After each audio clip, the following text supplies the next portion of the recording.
Korang fikir Iran tak ada peluang lawan Amerika? Korang silap besar. Sebab perang ni bukan pasal siapa ada tentera paling banyak, bukan pasal siapa ada jet paling canggih. Perang ni pasal strategi, pasal siapa faham game theory. Dan hari ni Daus nak tunjukkan korang kenapa Iran bukan biasa-biasa. Iran adalah pemain catur yang dah susun buah dia bertahun-tahun sebelum game ni mula. Sebab lepas ni korang akan tengok dunia dengan mata yang lain. Amerika dan Israel dah lancarkan serangan besar ke Iran. Shock and awe. Strategi klasik, bunuh pemimpin tertinggi, hancurkan pusat kawalan, harap rakyat panik, negara runtuh, game over. Strategi ni pernah jalan kat Iraq, pernah jalan kat Libya. Tapi korang tahu apa masalahnya? Iran bukan Iraq, Iran bukan Libya, Iran dah sedia. Mereka dah jangka benda ni akan berlaku dan mereka dah sediakan sesuatu yang Amerika tak pernah hadapi sebelum ni. Korang nak tahu apa? Teruskan tengok. Dalam kepercayaan Syiah, kematian pemimpin bukan kekalahan. Kematian pemimpin adalah syahid, pengorbanan tertinggi. Ia bukan mematikan semangat, ia menyalakan semangat. Korang bunuh satu pemimpin, korang baru je cipta 90 juta pejuang. Seluruh 90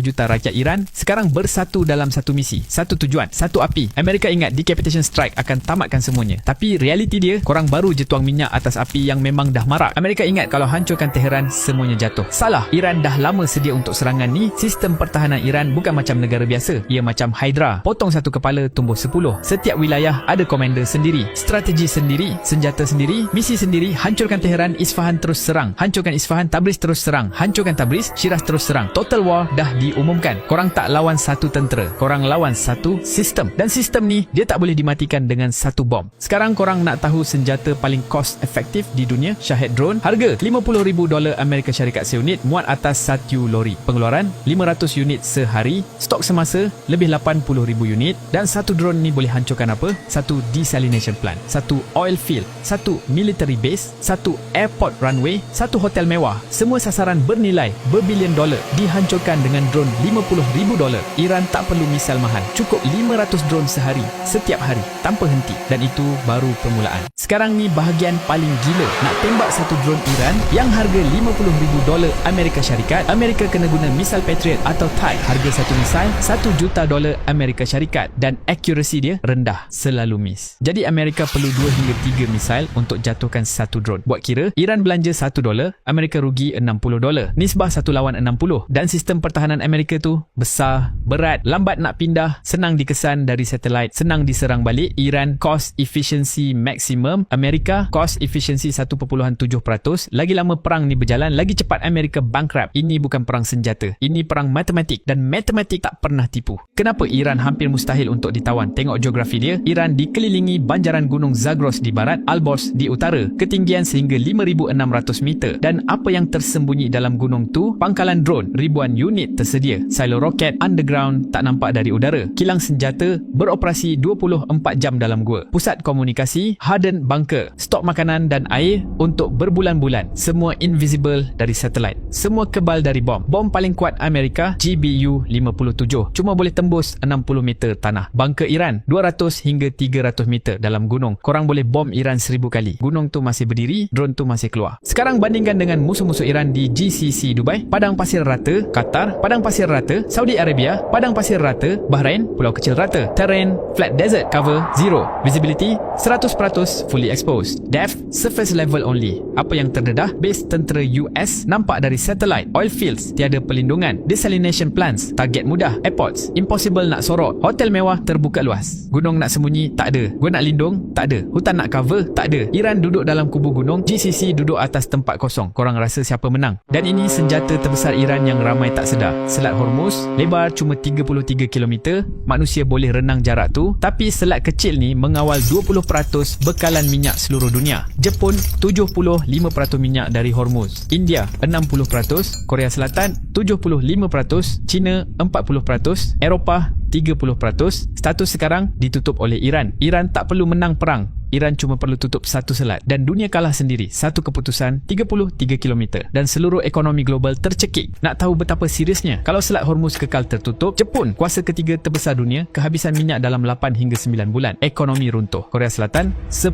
hingga 12 bulan. India 6 hingga 8 bulan dengan populasi 1.4 bilion. China 12 hingga 18 bulan. Eropah 8 hingga 12 bulan. Pengangkutan berhenti, kilang tutup, elektrik gelap, makanan putus, teknologi stop. Semua bermula dari satu selat telat 33 km, 8 bulan, itu je. Lepas tu kuasa ketiga terbesar dunia jadi negara gelap dan yang lain akan ikut jatuh satu persatu. Ini bukan teori, ini game teori. Dan Iran dah buat langkah pertama. Sekarang korang nak tahu kelemahan paling besar negara-negara GCC? Bukan tentera, bukan senjata, air. Dubai, Water Stress Index 17,000%, Bahrain 4,000%, Saudi 883%, semua jauh melepasi tahap selamat. Dan Iran cuma 72%. Negara-negara GCC import 80% makanan dari luar, 60% bekalan air datang dari desalination plant, loji yang tukar air laut jadi air minum. Satu drone murah $50,000 boleh hancurkan satu plant. Dan bila satu plant hancur, jutaan rakyat tak ada air minum. Tanpa air, perang pun tak perlu. Negara runtuh sendiri. Ini bahagian yang ramai tak faham. Iran tak perlu hantar tentera darat. Iran tak perlu invade mana-mana negara. Iran cuma perlu 3 drone. Drone pertama, hancurkan desalination plant. Rakyat tak ada air minum. Drone kedua, hancurkan oil field dan refinery. Satu-satunya sumber pendapatan GCC, gone. Drone ketiga, serang airport dan base tentera US. Jalan keluar terakhir ditutup. 3 target, 3 drone. Kos serang $150,000 je. Kos kerosakan lebih $500 bilion.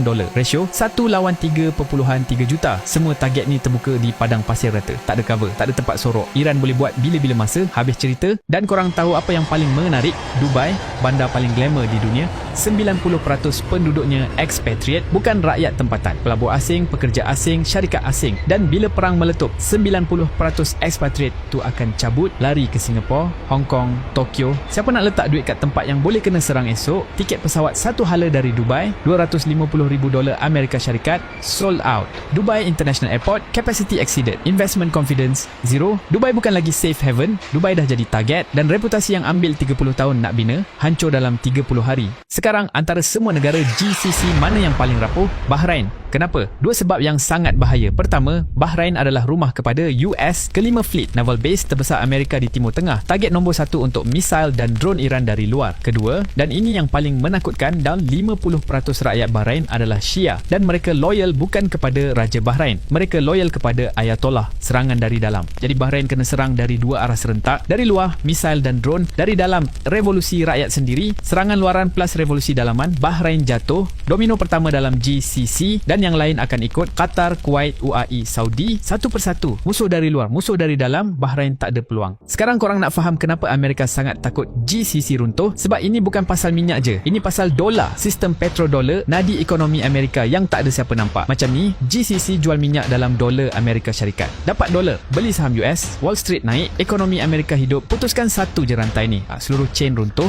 US dollar sebenarnya tak ada nilai sendiri. Ia cuma bernilai sebab semua orang mahu ia untuk beli minyak. Bila GCC tak boleh jual minyak, dolar tak ada demand, Wall Street crash, ekonomi Amerika tercekik. Iran tak perlu serang Wall Street, Iran tak perlu hack sistem kewangan Amerika. Cukup hancurkan GCC dan Wall Street hancur sendiri. Ini bukan teori konspirasi, ini mekanisme ekonomi yang dah jalan sejak 1970-an. Dan korang tahu siapa yang paling terkesan? Apple, Nvidia, Microsoft, Google, Amazon, Meta, Tesla, Magnificent 7. 7 syarikat ni kawal hampir suku nilai keseluruhan pasaran saham US. Trilion demi trilion. Dan tahu tak siapa antara pelabur terbesar dalam saham-saham ni? Negara-negara GCC. Sovereign Wealth Fund, mereka pump duit trilion masuk Wall Street. Bila GCC runtuh, mereka tarik keluar semua pelaburan. Emergency withdrawal. Dan 7 syarikat ni rugi nilai trilion semalaman.